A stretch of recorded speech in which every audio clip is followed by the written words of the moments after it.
¿ya?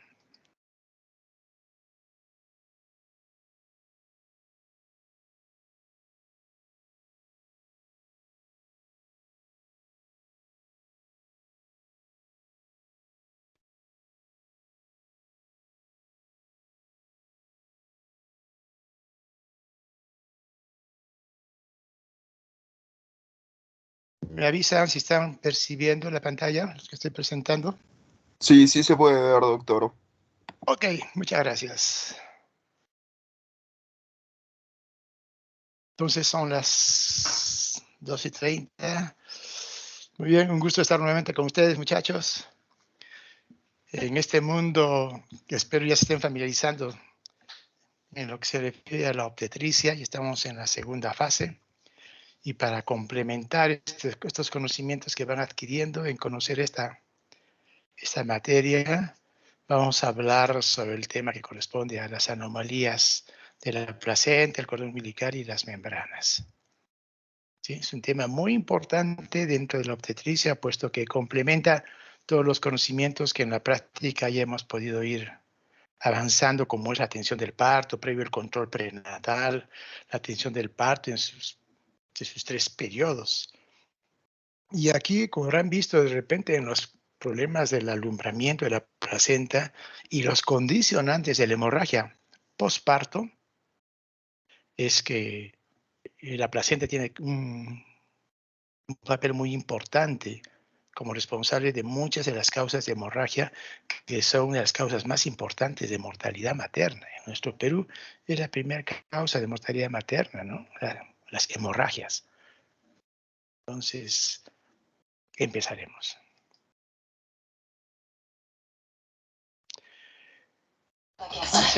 Hay toda una clasificación al respecto de las anomalías de la placenta. Dentro de ellas está lo que es la configuración o placentación anormales. Vamos a ver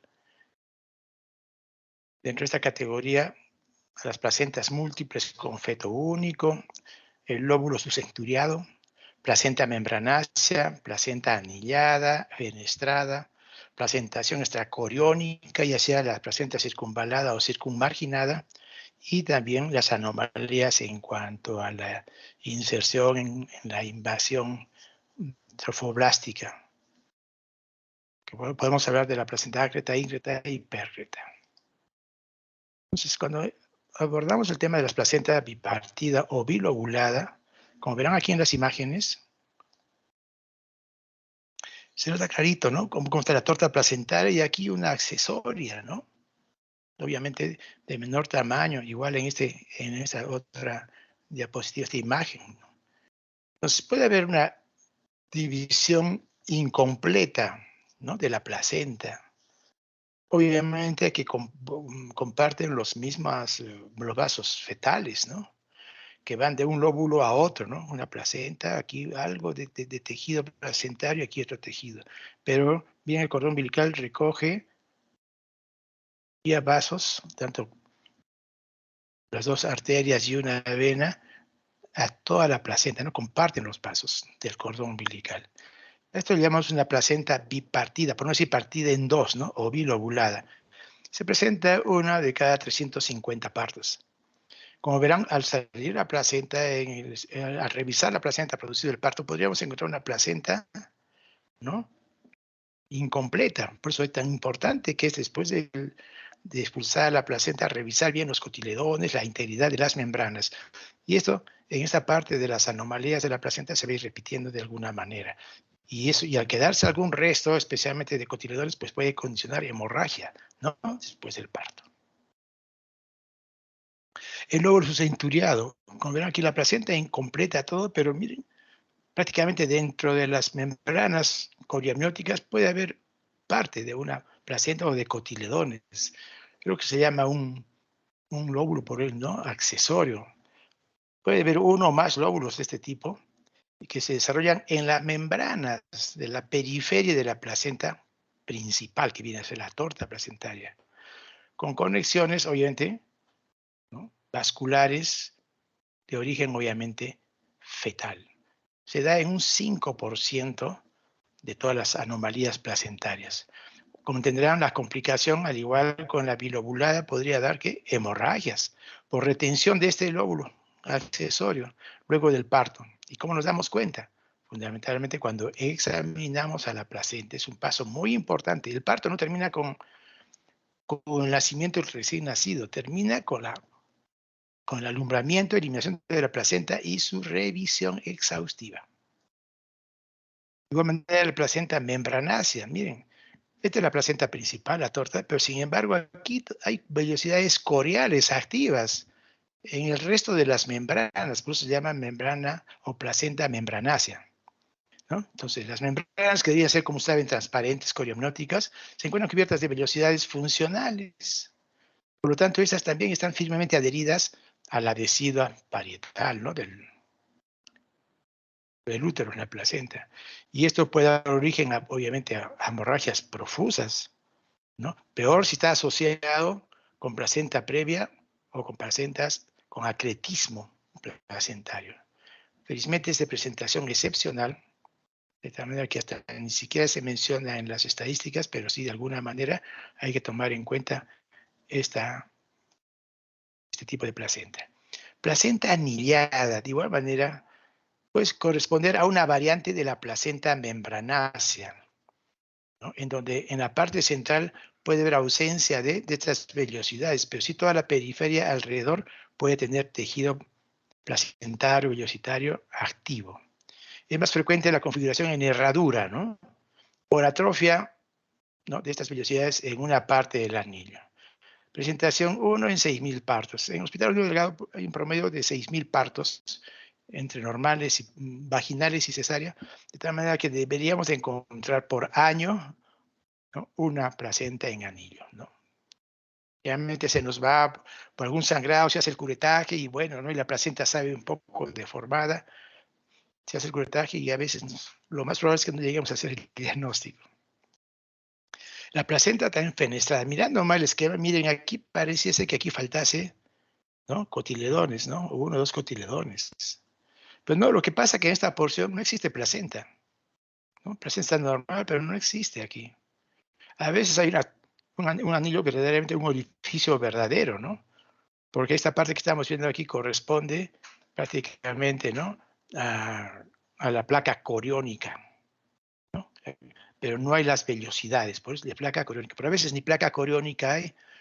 Entonces esto lo vamos a terminar de acuerdo al estudio que se pueda mandar a anatomía patológica, ¿no?, para hacer el estudio definitivo, el diagnóstico definitivo de que si es que aquí había cotiledón, si se ha quedado un cotiledón, esto incluso puede retrasar y preocupar a quien atiende el parto que se encuentre con esta estructura, como que falta un cotiledón. Lo va a llevar de repente a hacer un curetaje después del parto para encontrar el cotiledón retenido, pero no va a encontrar nada. Entonces, probablemente clínicamente nos encontraríamos frente a una placenta fenestrada. La presentación extracorial, ¿no? La placa coriónica, recuerden que hay la placa, ¿no?, amniótica, la coriónica. Entonces, la placa coriónica es más pequeña que la placa basal. Esta es la placa basal, la placa coriónica y la placa amniótica, ¿no? De la manera que esto lo examinamos en la cara materna, ¿no? Cara materna. En la periférica, ¿no?, la periferia permanece descubierta. Mira, aquí no está cubierta por amnios, ¿no? Se dan cuenta, aquí no está cubierta por amnios, aquí falta por lo menos. Cuando hablamos de una placenta circunvalada, en la periferia este es el corio, hay un reborde, ¿no? Reborde, aquí, en este caso, aquí vemos, aquí hay un reborde más evidente.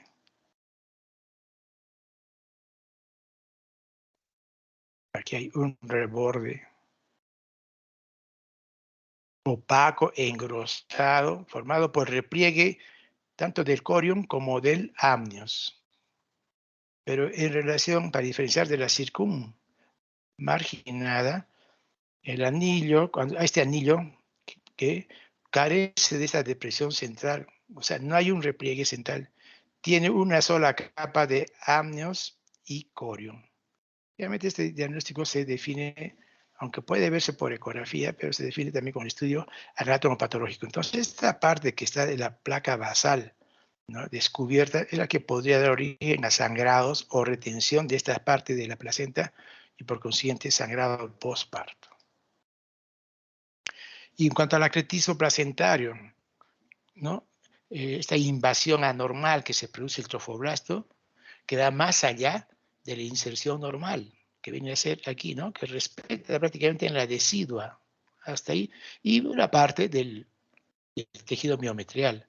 Pero ya una placenta ya ácreta, aquella que va más allá, prácticamente más del tercio interno de la musculatura.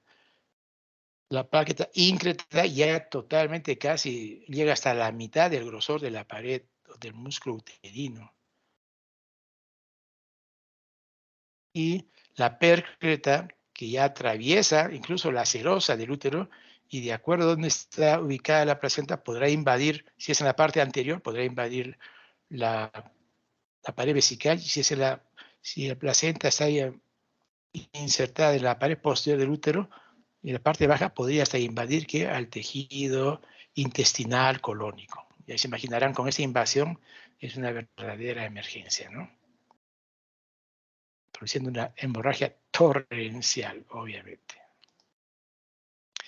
Y ahora vamos a hablar de trastornos en cuanto, ya no la conformación de la placenta, sino trastornos circulatorios. Miren aquí dónde se pueden ubicar trastornos circulatorios en la placenta, en relación a la formación ya sea de trombos, ¿no? Infartos del piso materno, depósito incluso alrededor de las vellosidades a nivel del sincito trofoblasto, se puede depositar fibrina, hematomas, ya sea subamnióticos, subcoriónicos, hematomas marginales o hematomas retroplacentarios. Incluso alteraciones en, en la vasculatura, como tenemos aquí, ¿no? Vasculopatía trombótica fetal. Entonces, el infarto del piso materno, como están viendo aquí, este es la placenta, esto llamaríamos el piso materno y este es el techo materno, ¿no? En cuanto al piso materno, miren, se imaginan aquí que haya un depósito de una capa fibrinoide densa, y este es el espacio intervelloso, y por aquí en estas paredes uterinas están yendo las arterias helicinas que están llegando hacia el espacio intervelloso para llevar los nutrientes, el oxígeno, y por las venas retirar todo lo que son los detritus, el CO2. Pero si esta parte está dificultada por este tejido denso fibrinoide, pues puede llevar a una mala irrigación, oferta de oxígeno a las vellosidades coriales y con consiguiente compromiso en el producto de la gestación. Puede producir abortos espontáneos, parto prematuro, hasta muerte fetal, ¿no? Porque en caso de que este bloqueo sea bastante importante, más del 50%, por ejemplo, de la superficie, ¿no?, de la placenta puede llevar a eso. La heteropatogenia es desconocida, pero se ha visto asociado al síndrome de anticuerpos fosfolipídicos que produce este tipo de depósito fibrinoide, ¿no?, a nivel de la placa basal de la placenta. Otra anomalía placentaria en cuanto a trastornos circulatorios tenemos el depósito fibrinoide perivelloso. O sea, alrededor de las vellosidades puede verse en este depósito. Macroscópicamente se ven como unos pequeños anillos blanquecinos dentro de la placenta. Al hacer el corte podemos ver la placenta con estos anillos, que generalmente se asocia normalmente al envejecimiento, ¿no?, típico de los embarazos ya a término. De tal manera que en caso de dar una éxtasis sanguínea, ¿no?, se producen estos depósitos amarillentos, nódulos, porque hay un remanso, una rémora en la circulación sanguínea, y aparece también la formación de fibrina en torno de alguna vellosidad, ¿no?, a nivel del espacio perivelloso pegado a las vellosidades. Obviamente, como verán, esto va a dificultar también el ingreso de oxígeno y por lo tanto hay una disminución, ¿no?, llevando incluso a la necrosis del sincitio trofoblasto, este tejido también fibrinoide. Ahora, si la lesión es severa, como le digo, más que todo, que afecte más del 50% de la superficie funcional de las vellosidades en su total, puede llevar a restricción del crecimiento uterino o a la muerte fetal. Hematomas de igual manera, pueden ser, como dijimos aquí, retroplacentarios, entre la placenta, ¿no es cierto?, y la decidua, adyacente, marginales entre el corión, aquí tenemos el corión, y la decidua, trombosis subcoriónica debajo del corión, de igual manera, trombos, hematomas subamnióticos debajo de la placenta del amnios, que esto podría incluso confundir con un colangioma que ya vamos a ir a ver. Si son estos hematomas en sus diferentes ubicaciones son muy extensos, puede asociarse, como siempre estábamos diciendo, a una alta tasa de abortos espontáneos, muerte fetal, desprendimiento prematuro, aquí de placenta no inserta, típico, ¿no? De aquí el hematoma retroplacentario, y entre más extenso sea, obviamente la oferta de oxígeno va a disminuir hasta cero el feto y con muerte intrauterina, ¿no? Y también puede condicionar parto prematuro, porque este hematoma también puede condicionar, ¿no?, contracciones por irritación de la fibra muscular uterina, y por eso puede dar también un parto prematuro. El infarto velloso, ¿no? Mira, las vellosidades tienen aquí su capita, ¿no?, por donde se produce el espacio intervelloso, las vellosidades, ¿no? El cordón umbilical, el amnios, y aquí tienes el músculo uterino. Y cómo van entrando, miren, las arterias silicinas dan el oxígeno a través de las arterias silicinas y retiran los detritos, el CO2, por las venas silicinas. Pero si hay un infarto velloso en las velocidades, ¿no?, recibe, obviamente, la sangre va a estar disminuida en cuanto a su oferta de oxígeno y nutrientes.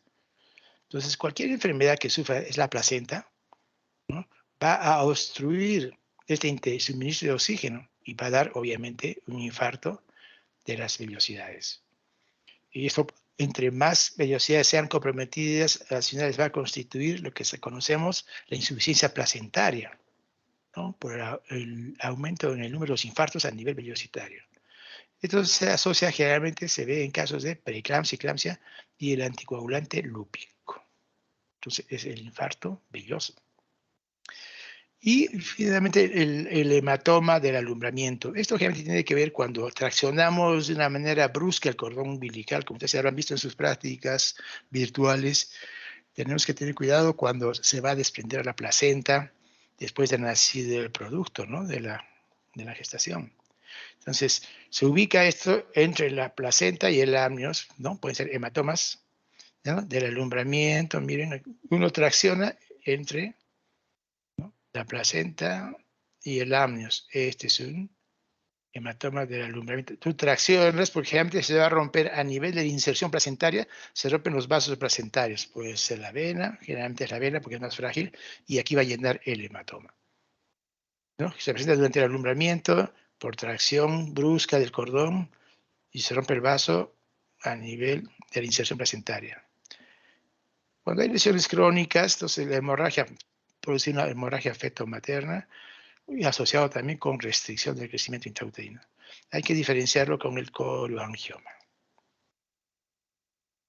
Hablemos también dentro de las anomalías placentarias sobre la calcificación placentaria. Esto muchas veces lo podemos detectar en la ecografía, ¿no? Que cuando es a término, son anillos cálcicos normales que nos indican una placenta por grado 3, grado 4. Se debe a un depósito de sales de calcio en la superficie materna de la placa basal. Se asocia, generalmente la tienen nulíparas, condición socioeconómica alta o con altas ingestas de calcio, ¿no? Se puede observar, como decimos, en las ecografías, pero no está demostrado que sirva para predecir la evolución neonatal. Habrá ecografías, habrán escuchado que ya la paciente exige se le haga una cesárea porque le han encontrado la placenta vieja. No necesariamente eso indica envejecimiento. Y obviamente no va a influir en este intercambio uteroplacentario. Hay lesiones también por hipertrofia de las vellosidades, que generalmente encontramos una placenta rechoncha, gorda, por decirles.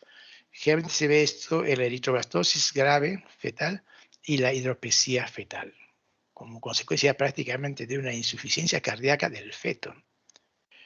Igualmente se puede encontrar este tipo de placentas hipertróficas en la diabetes materna, insuficiencia cardíaca congestiva del feto y en la sífilis materno-fetal. Cuando encontremos una placenta así, ¿no?, prácticamente gorda, hasta de alguna manera edematosa, hay que pensar en estas condiciones, descartar, preguntar cómo está su BDRL para ver sífilis, ¿no? Especialmente ver problemas cardíacos en el feto que hayan podido condicionar una insuficiencia cardíaca, ¿no? El factor RH también tiene que ver mucho con óbito fetal por esta incompatibilidad, en este caso ya incompatibilidad RH, ¿no? También en la placenta se pueden presentar tumores, ¿no? Dentro de ellos se consideran a la enfermedad trofoblástica gestacional, el corioangioma y los tumores metastásicos de la placenta.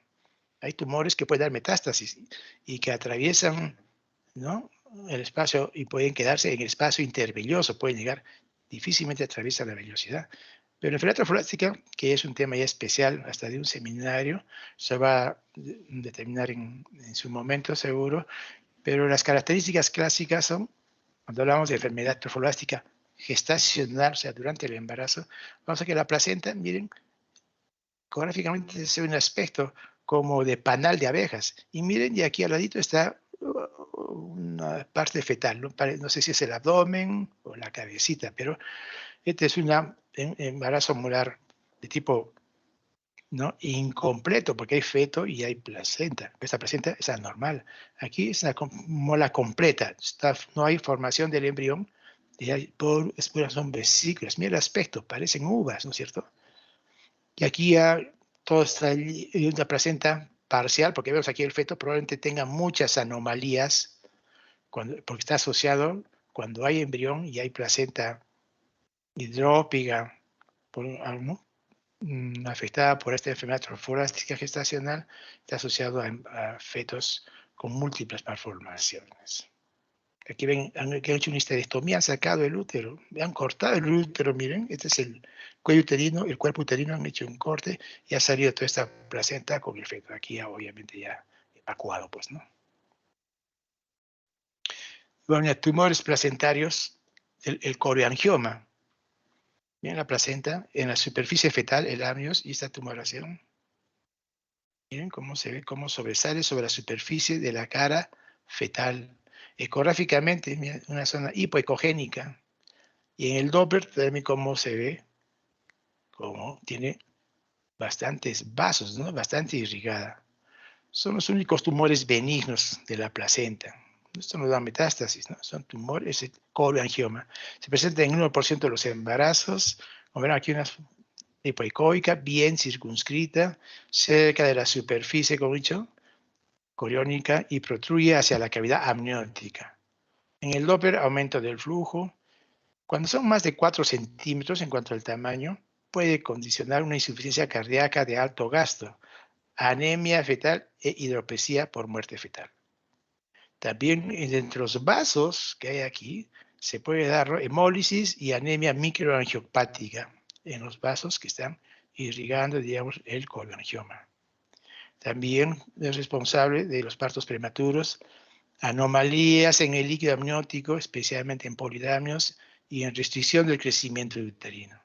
Tratamiento, entonces, el tratamiento se puede con láser porque se van a, como aquí, reducir el flujo que hay en este tumor y ahí no más queda, una vez que cerremos toda su irrigación, ¿no?, mediante el láser. En casos también, depende de la gravedad, pues usar digoxina, porque esto puede condicionar la presencia de insuficiencia cardíaca fetal por excesiva oferta de oxígeno que puede, perdón, de flujo sanguíneo que puede darle al feto. Tumores placentarios, en cuanto a tumores metastásicos de la placenta, son raros, pero los más comunes puede haber metástasis de un melanoma, de las leucemias, linfomas y en el cáncer mamario.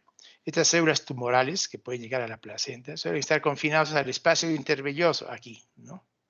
Excepcionalmente van a atravesar las vellosidades para llegar al feto, ¿sí? Esto en cuanto a la placenta. Ahora vamos a entrar a ver anomalías de las membranas.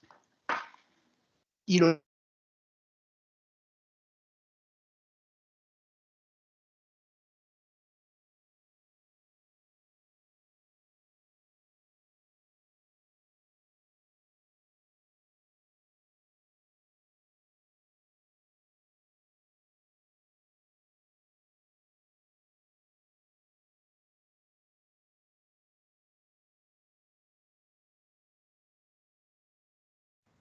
Eh, Doctor, se le ha cortado el audio y el video también se le ha quedado detenido.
¿Estamos, Ignacio? Sí, ¿no? Ya estamos con micro. Sí, a la pantalla, sí, sí. Ok. Chao, chao. Gracias.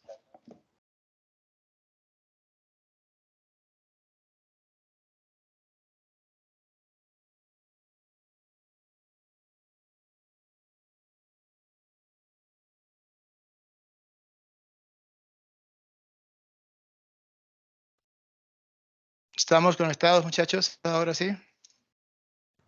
Sí, ahora sí, Sí, todo doctor. listo, doctor. Hoy me interrumpen nomás cualquier cosita, por favor, ¿ya? Para no estar siempre en contacto.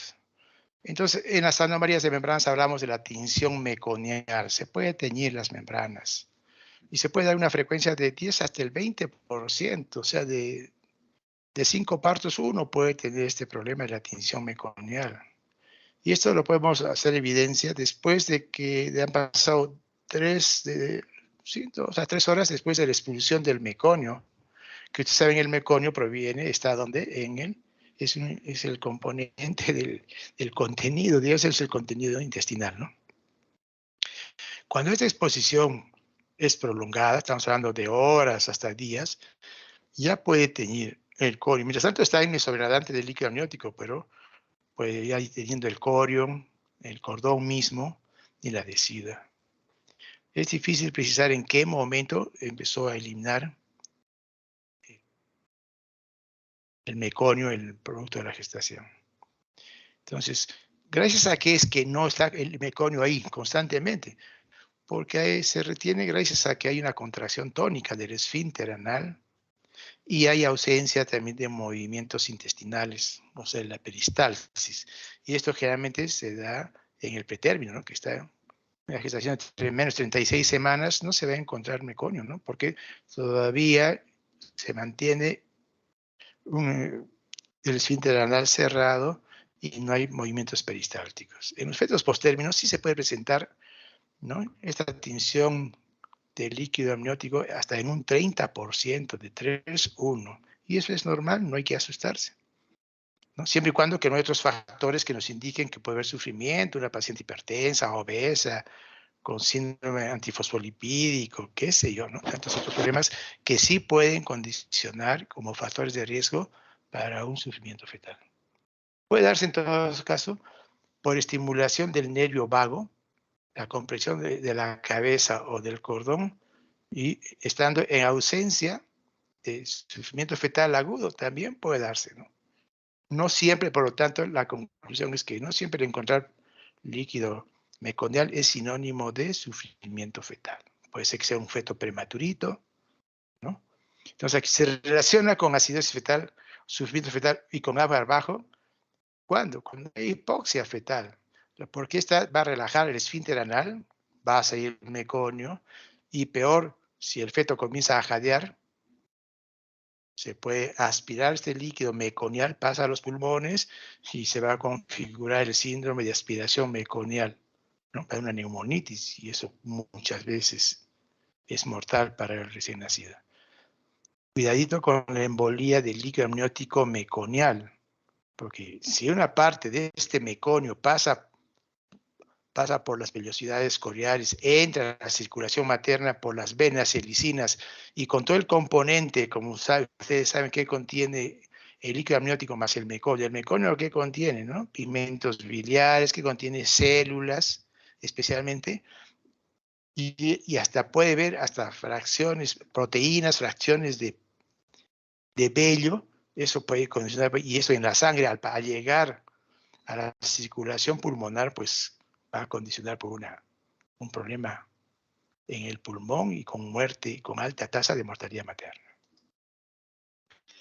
Pasamos a problemas infecciosos, la coriamnoitis, ¿no? La infección, que generalmente es, para que se infecte el amnios, imagínense, es bien difícil, ¿no? La única fuente más accesible a que se produzca con mayor probabilidad la infección de las membranas ovulares, ¿cuál sería? La vía ascendente, ¿no? A través del cuello uterino, una vagina contaminada, con infecciones, qué sé yo, clamidia, gonorrea. Es más, la flora la microbiota vaginal, ¿no? Que es mixta, hay anaerobios, hay aerobios, hay de todo, pero que están en equilibrio, ¿no? En la mujer sana. Pero en caso de excesivos gérmenes muy virulentos, pues por ahí ascienden y van a dar origen a estas coriamnoides. Y generalmente esta infección que va a producir, aparte de liberación, porque se defiende de quininas, de prostaglandinas, pueden romper la membrana coriamniótica, ¿no? Y de una manera está prolongada por 3, 4, 5 días, de repente hasta la paciente ni se da cuenta. Y obviamente ya la infección se va, no solamente va a quedar en el líquido, en el amnios, en el corio, sino en el líquido amniótico, en el cordón y finalmente la infección en el feto, ¿no? Clínicamente, cuando sale el parto o una cesárea, nos vamos a ver que las membranas son opacas, gruesas y un olor pútrido. Depende del germen que la está produciendo predominantemente. Entonces, frente a una coriamnitis, pues la clínica es bastante florida, ¿no? Generalmente ya pues hay fiebre, dolor uterino, signo de sufrimiento fetal, pero a veces hay lo que llaman la coriamnitis oculta o subclínica, ¿no? Eso se da una explicación, solamente el diagnóstico se hace cuando se hace el estudio anatomopatológico o se hace un cultivo, ¿no? Para ver que ha habido gérmenes en el líquido amniótico, sabiendo que esto es totalmente estéril, ¿no? Aséptico. Entonces, cita como una posible explicación de la coriamnitis, especialmente se relaciona cuando hay RPM y trabajo de parto prematuro. Cuando un trabajo prematuro dice, pero ¿por qué se presenta el trabajo de parto prematuro? No debe tener una infección, pero no ha habido mayor feto, mayor fetidez, membranas normales, pero podría ser una coriamnitis subclínica. No se podría explicar muchas veces de otra manera. Otras anomalías de las membranas. El amnios nodoso. Miren, aquí ven el amnios, mira, puntitos blanquitos, ¿no? En la superficie nomás del amnios. Pequeños nódulos, ¿no? Se aprecian en el amnios placentario. Generalmente está asociado con oligoamnios de larga data, ¿no? Intenso. O sea, menos de, cuando tenga casi nada de líquido, ¿no? 2, 3 de índice líquido amniótico, bastante poco, puede estar asociado al nacer, encontrar este amnios con nódulos, ¿no? Que sean nodoso. Otra característica, otra anomalía de las membranas puede ser las bridas amnióticas, ¿no? Generalmente se produce por disrupciones, o sea, rupturas del amnios en amenazas o en rupturas de la membrana en la primera mitad del embarazo que vuelven a cerrarse y sigue formándose líquido amniótico, pero estas disrupciones comienzan a formar unas bandas o tiras amnióticas. Y estas tiras amnióticas van pues, de un lado hacia el otro lado opuesto de la cavidad amniótica. Y ahí pueden atrapar partes del feto, como brazos, deditos, ¿no? Aquí vamos ecográficamente, miren cómo se ve la brida amniótica. Y si por ahí entra un bracito, miren, los puede, como verán aquí, ¿no? Las puede constreñir, hasta pueden llegar a amputar, especialmente deditos, ¿no? Y uno cree que es por una malformación, una anomalía congénita o genética, no es producida por estas bridas amnióticas. Hay que tener mucho cuidado y se puede hacer diagnóstico por ecografía, como están viendo aquí. El tratamiento, si se hace a tiempo, antes de ver alguna anomalía, se puede hacer ¿no? Se puede por fetoscopía con láser, se puede, ¿no? Interrumpir cortar esta banda amniótica. Dimensiones también, en relación, entramos ya al cordón umbilical, a las dimensiones del cordón umbilical. Normal de 40 a 70, pero puede ser menos de 30, ya hablamos un cordón breve, o más de 100, ¿no? Un cordón demasiado ya largo, ¿no? Más de 100, más de 1 metro. Corto está relacionado, cuando el cordón es menos de 35, 30 centímetros, está relacionado con RCU y malformaciones.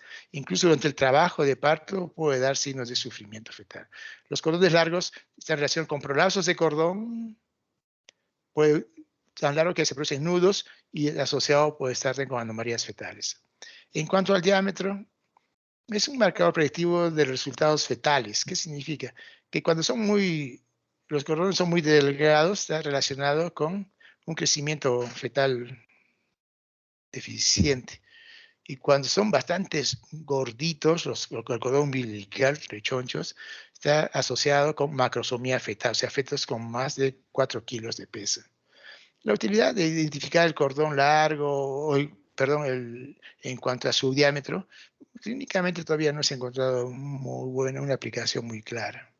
Aquí como verán, cómo esto puede serlo, la longitud del cordón, si es muy largo, puede dar origen también, ¿no?, a circulares de cordón en el cuello del fetito. Giros del cordón, también el cordón puede tener sus diferentes giros. Aquí, miren, no se ve ninguna giro espiral, ¿no? Pero aquí, miren, también se ha estudiado ello, ¿no?, la espiralización. Que generalmente se enredan en el sentido hacia la izquierda. Ahora, según el número de vueltas que tenga por centímetro, ¿no?, de longitud del cordón, se puede determinar el índice de giro umbilical. Y esto también se puede ver aquí a la ecografía, el número de giros. Esta ecografía Doppler color. Cuando tiene pocos giros, es hipoespirilado, está asociado, como probablemente a pérdida fetal. Cuando hay muchos giros hiperespirilados, está asociado con restricción del crecimiento, acidosis y asfixia fetal durante el parto. Clínicamente, su importancia de definir si es hipo o hiperespirilados, su importancia todavía es controversial. Resultados adversos más aceptados en relación a las anomalías del cordón está asociado a anomalías de la frecuencia cardíaca durante el trabajo de parto. Se ha visto en el trabajo de parto prematuro y también en el RCIU, especialmente cuando tiene muchos giros, ¿no?, por centímetro. En cuanto al número de vasos en el cordón umbilical, la arteria umbilical única es la aberración más común. Se recuerden que hay 2 arterias y una vena, pero si se encuentra solamente una vena y una arteria, entonces es relativamente frecuente. Generalmente, si es un hallazgo aislado, si solamente eso nomás se ha encontrado y no tiene ninguna otra patología este producto, ninguna malformación, ninguna cardiopatía, la madre sana, ni un factor de riesgo, generalmente no se asocia con anomalías. Si es que es lo único anormal que se encuentra en ecografía, por ejemplo. En todo caso, las anomalías más frecuentes en las que se ha asociado la arteria umbilical única es con problemas cardiovasculares y genitourinarias en el feto. También se puede encontrar el cordón umbilical con 4 vasos. Es muy raro, pero bueno, es bueno que lo sepan. Esto sí, generalmente se asocia con anomalías congénitas del producto. Si es hallazgo aislado, el pronóstico puede ser bueno. Es importante, ¿no?, cuando encontremos alguna anomalía, siempre buscar otra. Y si esa es la única, generalmente es de buen pronóstico. Pero ya si encuentras un labio leporino más un cordón umbilical de 4 vasos, ¿no?, de repente tiene hasta una cardiopatía, de repente tiene un problema también intestinal. Se dan cuenta, el conjunto de anomalías sí ya nos lleva obviamente a mal pronóstico, ¿no? Puede haber también una arteria umbilical, ¿no? Son 2 arterias, pero aquí una arteria umbilical fusionada, se han juntado, puede darse también el caso. Y esto se da durante el desarrollo embrionario, ¿no?, de la arteria umbilical. Se ha relacionado con tasas mayores de inserción marginal, o sea, esto se ve generalmente en la arteria umbilical cuando el cordón se inserta marginal, o sea, en la periferia, o inserción velamentosa del cordón umbilical, pero no de anomalía, no está relacionado con anomalías congénitas. Aquí la arteria única, bien solamente la vena y una arteria que se está de la vueltita, ¿no? Aquí debe haber 2 giros, porque son 2 arterias y una vena. Lo normal, como se ve, miren, en el Doppler, miren, un corte transversal del cordón umbilical, las 2 arterias y la vena aquí, ¿no? 2 arterias y una vena. Problemas en cuanto a la inserción del cordón. Inserción marginal. Se llama inserción marginal cuando el cordón se inserta en el borde, aquí, en el borde, ¿no?, de la placenta. Sea en el 7% de estas anomalías en la inserción, pero no tiene mayor importancia clínica. La inserción bifurcada. Mira, aquí está llegando el cordón y sin embargo se bifurca, no se separa la arteria y las 2 venas antes de llegar a la torta placentaria. No tiene gelatina de Wharton, obviamente, ¿no? No tiene que la proteja. Por lo tanto, fácilmente puede ser comprimida por el mismo fetito, ¿no? Torcerse a este nivel. Incluso aquí, como no tiene la protección de la gelatina de Wharton puede dar trombosis. De igual manera, inserción velamentosa, miren, como una vela, ¿no? Miren, aquí está la vela y aquí está la llama de la vela. Aquí sí es importancia clínica. Los vasos se abren, mira, dentro de las membranas, mira, se abren, pegada a las membranas coriamnióticas, antes de insertarse a nivel placentario. Entonces, estos también fácilmente, tampoco tienen gelatina de Wharton, fácilmente pueden ser comprimidos. Con cada contracción, apretan contra el feto y van a dificultar, ¿no es cierto?, el tránsito sanguíneo. Se da en 1% de los casos, se asocia, obviamente, esto con placenta previa y también con gestaciones múltiples. Otra patología, hablando del cordón umbilical, de repente interrupción del flujo sanguíneo, no deja que pase el cordón, ¿no? La circulación, tanto que vaya como venga la vena o la arteria. Y esto, ¿quiénes pueden ocasionar esta interrupción? Que se presenten nudos, que hayan circulares, la presentación funicular, estenosis, estrechez del cordón umbilical, hematomas en el cordón, quistes en el cordón, trombosis en el cordón y dilatación vascular. Nudos falsos, generalmente hay unos abultamientos. Aquí, como vemos un pequeño abultamiento, puede pensar que uno es un problema, ¿no? De un nudo, ¿no? El nudo es este. ¿Ven cómo es un verdadero nudo? Entonces, el nudo verdadero generalmente se produce por movimientos activos del feto, especialmente pues, antes de las 20, 22 semanas, ¿no? Puede darse, el feto puede meterse y formar su bucle cuando el cordón también es un poco largo, ¿no es cierto? La incidencia de nudos verdaderos se ve un 1% en gemelos monoamnióticos. ¿Qué significa gemelos? Que sean dos, pero que no están divididos por una membrana de amnios. Comparten la misma cavidad. O sea, entre ellos se van enredando. Y eso es peligroso porque, miren aquí, como un ovillo, ¿no? Este es el cordón de un gemelo y este es el cordón del otro gemelo. Miren, conforme iban creciendo, ellos se iban jugando y se iban enredando. Miren este pelotón vascular, cómo se ve, ¿no? Se da en 1%. Ahorita es peligroso porque si uno no se da cuenta y provoca un trabajo de parto, esto se contrae con las contracciones contra los fetitos, corta la circulación y se mueren. En fetos únicos, cuando es un solo feto, ¿no?, el riesgo de óbito aumenta de 4 a 10 veces, ¿no?, el hecho de tener, ¿no?, un nudo verdadero. Durante el trabajo de parto puede alterarse entonces la frecuencia cardíaca fetal sin ninguna otra causa. No hay DIPS 2, DIPS 1, no es hipertensa, el líquido está normal. ¿Y por qué está? Mira en la contracción, no está la cabeza encajada, nada. Sin embargo, el cordón se puede ajustar y puede dar especialmente bradicardia, ¿no?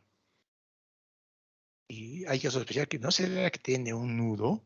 A veces se puede encontrar en la ecografía, se puede encontrar el nudo, pero habría que hacer todo un seguimiento del cordón, ¿no?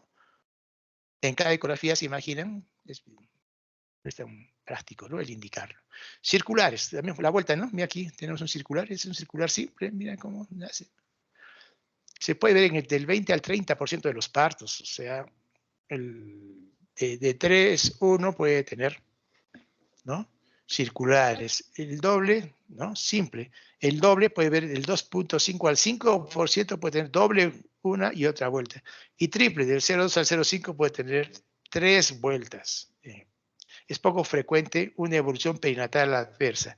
¿Qué significa? O sea, que prácticamente no la afecta, ¿no? Salvo que, bueno, en el celular simple no hay mayor problema. Ya hemos visto por ahí unos videos cómo se puede sortear, ¿no?, el circular, se saca por la cabecita y sale el bebé sin problemas. El problema es cuando puede ver segundo, 2 o 3 circulares, ¿no? Con las contracciones sí nos va a dar los famosos DIPS variables y muy profundos y a repetición y se repiten, ahí no, realmente vamos a terminar en cesárea. Como dice aquí, el 20% dan DIPS tipo 3 o sea, durante el trabajo de parto, 20%, y generalmente van a terminar en cesárea.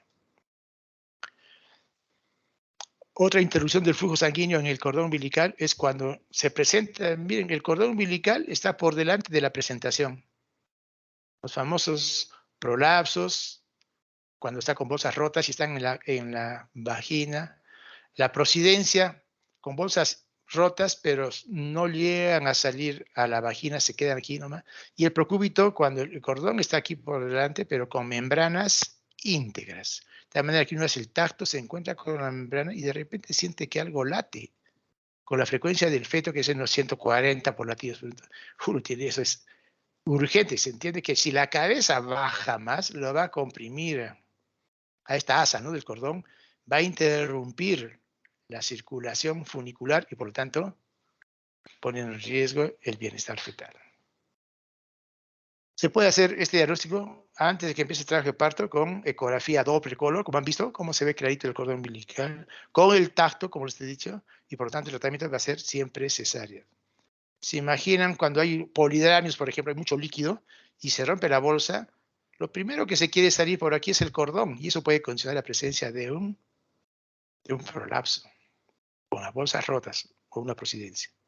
También puede haber estrechamientos del cordón umbilical, ¿no?, que pues son localizados, focalizados, ¿no? El cordón, si mide 2 centímetros, este puede medir 5 milímetros, o sea, medio centímetro, a nivel de la inserción generalmente del feto. Cuando se hace un estudio de anatomía patológica, se nota porque ausencia de gelatina de Wharton en estos estrechamientos. Y por lo tanto, eso puede obliterar los vasos del cordón en esta parte estrechada y dificultando el pase, ¿no?, tanto del drenaje arterial como la irrigación venosa. La mayor parte de los fetos nacen muertos cuando se encuentra este tipo de problema. Hematomas, miren, también puede haber hematomas en el cordón umbilical. Se relaciona cuando el parto se produce, pero es cordón corto, o sea, menos de 30 a 35 centímetros de longitud, o por traumatismos o enredamientos, ¿no? Cuando se enreda también, ¿no?, puede lesionar traumatismos. De repente hemos hecho una punción, por decirte, de la vena o de la arteria umbilical intraútero. Claro, se puede producir por punción, ¿no? Entonces, el origen puede estar en que se rompe a veces una varices, puede haber varices en la vena umbilical, y obviamente esa sangre va a fugar, ¿no?, hacia el interior del cordón, especialmente en caso de las punciones, ¿no?, y se forman los hematomas. Quistes, también puede haber quistes verdaderos, mira aquí, transparentes, verdaderos, son remanentes de la lantoides. Pseudoquistes, hay una degeneración de la propia gelatina de Wharton, por eso es pseudoquiste. Los únicos, ¿no?, los quistes únicos pueden desaparecer cuando son múltiples quistes, 2, 3 por aquí, generalmente asociado con aneuploidías o con abortos, ¿no?, la presencia de quistes, que también se podrían identificar por ecografía. No hay otra manera. Por lo tanto, generalmente estos se evalúan después del nacimiento. Interrupción del flujo sanguíneo también por trombosis, ¿no? También se puede ver trombosis a nivel venoso en un 75% y arterial en el 20%, venoso arterial, y arterial 10%. Si se produce en la vena, pues obviamente, ¿no?, hay menos mortalidad. Pero la trombosis arterial está asociado con RCU y pérdida del producto. Dilatación vascular también, así como hay estenosis, también puede haber dilataciones que está relacionado con varices venosas, que puede ser intra o extraabdominal. Si se rompe esta varicis, entonces, comprime, ¿no?, va llenando la sangre, comprime la circulación arterial y puede condicionar insuficiencia cardíaca fetal. También dentro de esta dilatación puede haber aneurismas de la arteria umbilical, que generalmente está asociado con poca gelatina de Wharton. ¿Se da cuenta lo importante que tiene la gelatina de Wharton como un efecto amortiguador? Y finalmente, para terminar, vamos a hablar de los problemas del líquido amniótico. ¿Cómo se mide el líquido amniótico? Es importante. Por ecografía, miren, dividen el abdomen en 4 cuadrantes, ¿no?, rectas que se cruzan a nivel del ombligo. 4 cuadrantes. 4 cuadrantes, ¿cierto? Y se suman, aquí tomas un pozo, mides, como se ve aquí, en otro lado se mide otro pozo negrito aquí, con el transductor del ecógrafo aquí, son 4. Sumas y eso te va a dar el índice de líquido amniótico, que lo normal es entre 8 y 18 centímetros. Como verán, aquí lo medimos, si bien es líquido, pero lo que medimos no es volumen, sino medimos simplemente distancias, longitud. Por eso lo normal es de 8 a 18 centímetros cúbicos cuando sumamos los 4 cuadrantes. Así, mira cómo se pone aquí el transductor, siempre el transductor también en sentido vertical, no horizontal. Y aquí buscamos el pozo, este que ven negrito es un pozo de líquido. El resto son partes fetales, aquí otro pocito, partes fetales, otro pozo, aquí parte fetal. Cuando hablamos de oligoamnios, lo clásico, cuando la suma de estos 4 cuadrantes es inferior a 5, o a veces hay otra escuela que solamente mide un solo pozo, ¿no? La columna vertical máxima, inferior a 2 centímetros, o el ILA inferior a 5, quiere decir que en total, y hablando de volumen, tienen menos de 500 mililitros de líquido amniótico, ¿no? Equivalen, ¿no? Columna vertical inferior 2. Entonces, menos de 500 hablamos de oligoamnios. Anhidramnios, y es la ausencia de líquido amniótico. No existe líquido amniótico, ¿no? No observamos y se hace la ecografía y en ningún cuadrante encontramos un pozo mayor de 1 centímetro. No hay. Entonces, la disminución significativa entonces del líquido amniótico se correlaciona con un aumento de y mortalidad perinatal. O es un feto ya multimalformado, no tiene riñones, por decirles, o de repente tiene bolsas rotas y no se ha dado cuenta y lo tiene ya 2, 3 semanas que está perdiendo líquido y a poquito si no se da cuenta. Entonces ya está asociado de repente también a infección, ¿no es cierto? Y que ha producido una ruptura de membranas que ha pasado inadvertida. Le hacemos la ecografía y no encontramos nada de líquido.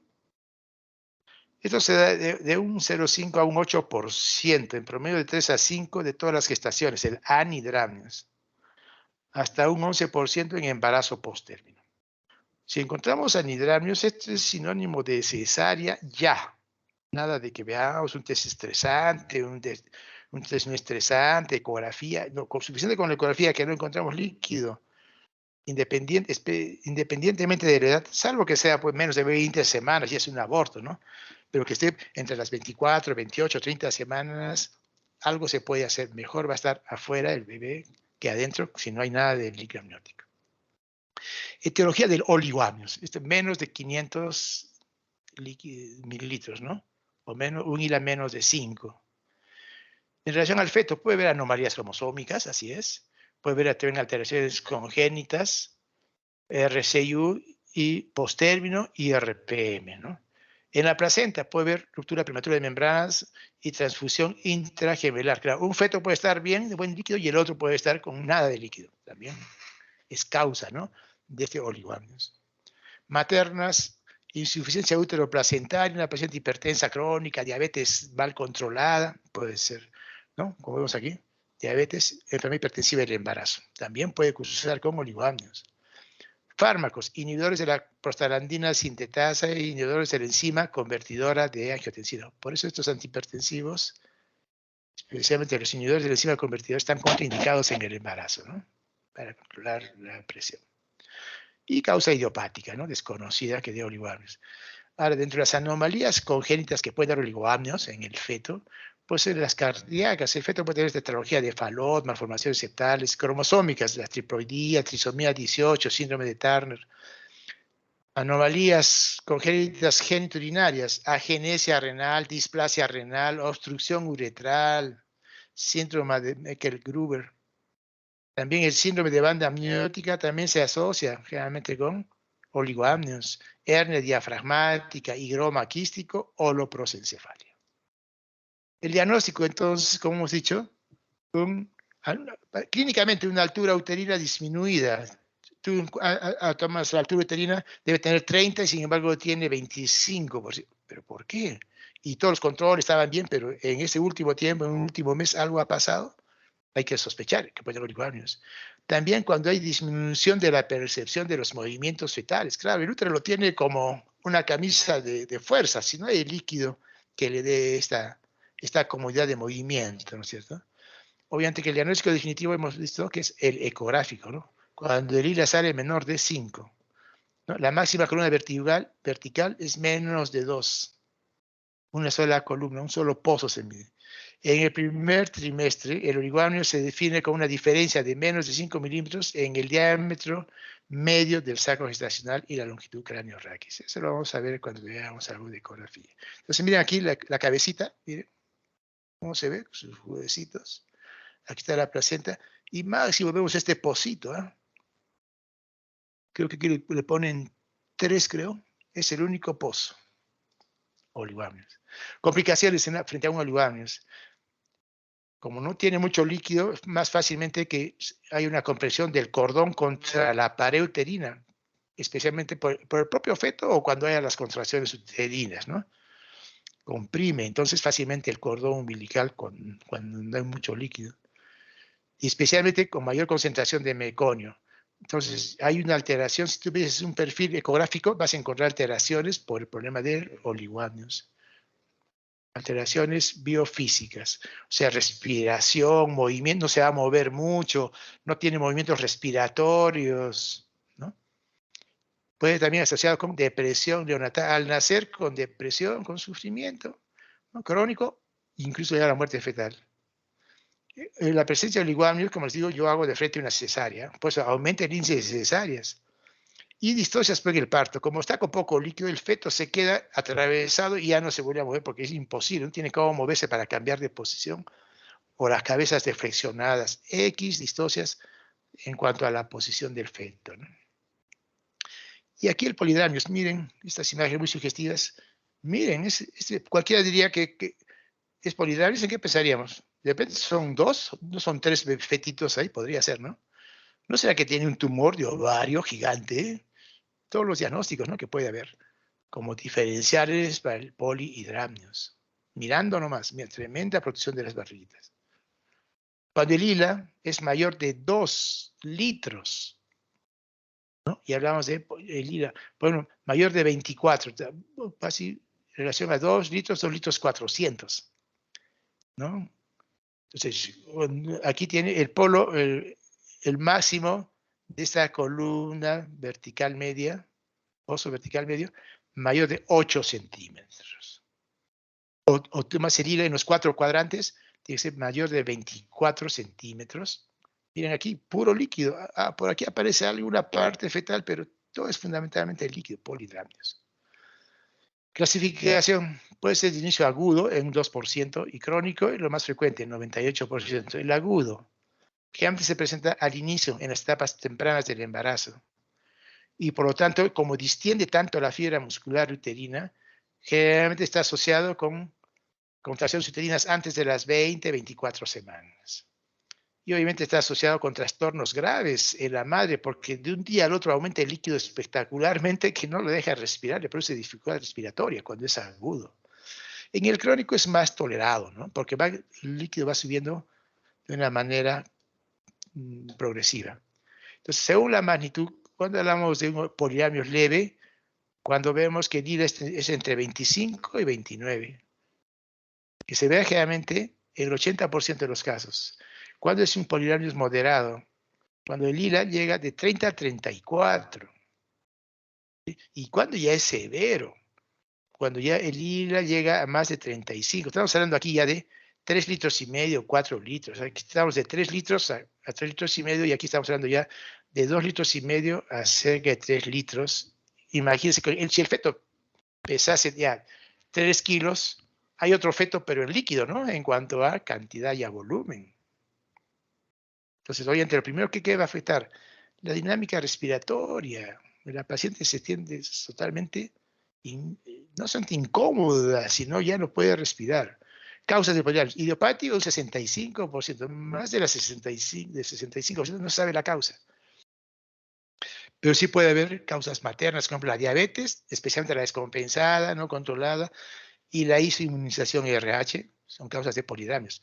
Y como causas fetales, gestación múltiple y malformaciones gastrointestinales, obstrucción intestinal altas, anencefalia, hidrocefalia, anencefalia, todo lo que sea exponer las meninges que producen líquido, producen también mayor líquido amniótico.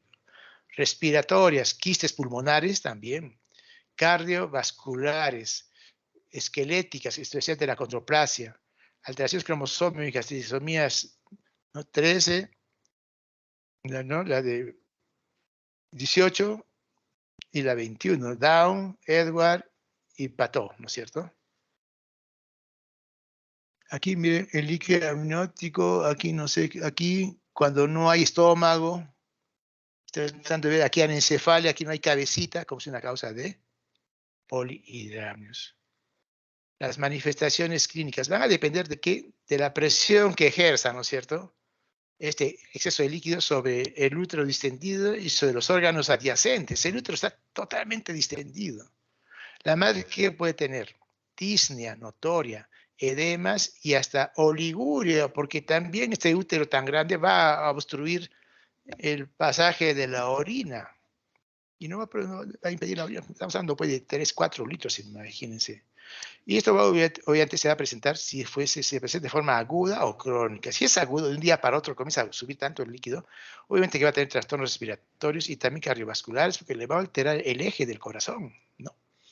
Y crónico, es más tolerado, poco a poco va subiendo, pero se va acomodando, ¿no? Es como una hemorragia aguda o crónica, ¿no es cierto? En la crónica, una anemia, la paciente ni agitación tiene nada, pero si pierdes bruscamente medio litro de una transfusión sanguínea, bueno, 500, igual tienes que cuidar, pero algo así es.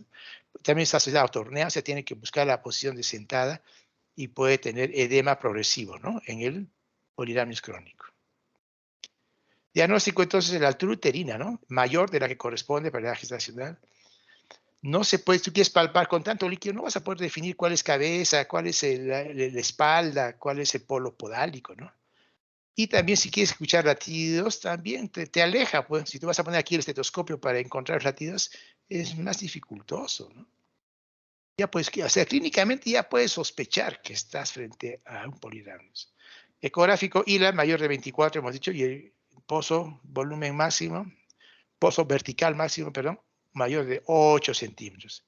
Obviamente que el diagnóstico diferencial de poliramnios generalmente con quiste ovario voluminoso y también puede ser así, de repente el líquido no está en el útero, sino está en la cavidad abdominal y eso puede aumentar, ¿no? Puede aumentar la posibilidad de que estemos en poliramnios. Complicaciones entonces fetales de poliramnios. ¿Qué puede producir poliramnios en el feto? Presentaciones anómalas, o sea, no se va a poner de cabecita, tanto líquido va a estar atravesado de potito, ¿no? Por la sobredistensión puede producir parto prematuro, puede tener anomalías congénitas. El poliramnios asociado, ya hemos visto todas las anomalías congénitas, y si es que se produce el parto y se rompen las bolsas, probablemente se salga el cordón umbilical y eso va a complicar el bienestar fetal. Y en cuanto a las maternas, puede producir, una vez que se rompen las bolsas, puede producir que se desprenda la placenta. Se convierte en una otra emergencia más. Distocias dinámicas. Ha estado tan distendido el útero que no va a haber contracciones. Ya está suelto el útero. O por consiguiente también, ¿no? Atonía uterina. No se va a contraer el útero. Y también está asociado a síntomas cardiopulmonares, ¿no? Tratamiento etiológico potencialmente tratable, especialmente en el síndrome feto-fetal. O sea, cuando hay gemelos, ¿no? Uno se está nutriendo mejor que el otro, se podría tratar. Sintomático, la idea es disminuir el síntoma. ¿Cuál es el mayor síntoma? La dificultad respiratoria. Entonces, ¿qué vamos a hacer? Va a disminuir el volumen. ¿Cómo se hace? Con una sonda, aquí, y comienzas y haces un drenaje del amnios, del líquido amniótico. Especialmente cuando el poliramnios es moderado a severo, y la más de 30, con sintomatología materna, dificultad respiratoria, con dinámica uterina, y es una gestación todavía de 25, 26 semanas, se va a morir si se nace, ¿no? Y el cervix es menos de 15 milímetros de longitud, o sea, está empezando a borrar. Aquí nos podría ayudar el amniodrenaje. Especialmente con el disconfort materno es muy importante. Lo hacemos más por la madre en las finales y siempre luchando, darle otra posibilidad al feto, ¿no? Y también se puede indicar inhibidores de la síntesis de prostaglandinas. Obviamente que esto va a demorar un poco más, el amniodrenaje es en el momento, ¿no es cierto? Y se deja ahí su dren en una bolsa colectora que vaya poco a poco drenando, no lo van a drenar de una manera brusca, ¿no? Sino descompensa hemodinámicamente la paciente. Entonces, el tratamiento se puede dar también con prostaglandinas, ¿no? ¿Qué efecto tienen las prostaglandinas? Especialmente en dos órganos. En el riñón fetal disminuye la producción de orina. Recuerden que el componente fundamental del líquido amniótico en el tercer trimestre es la orina fetal. En este caso, si disminuimos la producción de orina fetal, porque ¿qué va, no? O vamos a disminuir, esto va a disminuir también el flujo, pues este mecanismo disminuye las prostaglandinas, el flujo sanguíneo renal. Al no haber mucho flujo, va a filtrar menos orina y por lo tanto no se va a formar líquido amniótico. Y también actúa, no solamente en el riñón, sino en el pulmón fetal, ya que a ese nivel las prostaglandinas favorecen la reabsorción del líquido pulmonar y disminuye su producción. Indicaciones entonces de las prostaglandinas, entonces en polinomios severos sin disconfort, ¿no? Porque la paciente todavía puede tolerar, entonces se le puede dar que poco a poco vaya actuando el medicamento. O también en polinomios moderados con modificaciones cervicales. O sea, que ya está empezando a cortarse el cuello uterino. Y esto es todo, muchachos. Espero que los haya motivado para que revisen un poquito más el tema. ¿Estamos ya? Gracias, Doctor doctor. Valdivia. No, gracias, Ignacio, y a ustedes Muchas por gracias. su paciencia. ¿Ya? Suerte. Ya te envío para que les hagas hacer llegar a tus demás compañeros las diapositivas, ¿sí? Sí, doctor, gracias. Ya, con todo gusto. Suerte, chicos. Cuídense. Hasta luego, doctor. Hasta luego, Gracias, doctor. Chao. Que les vaya bien, chicos. Cuídense.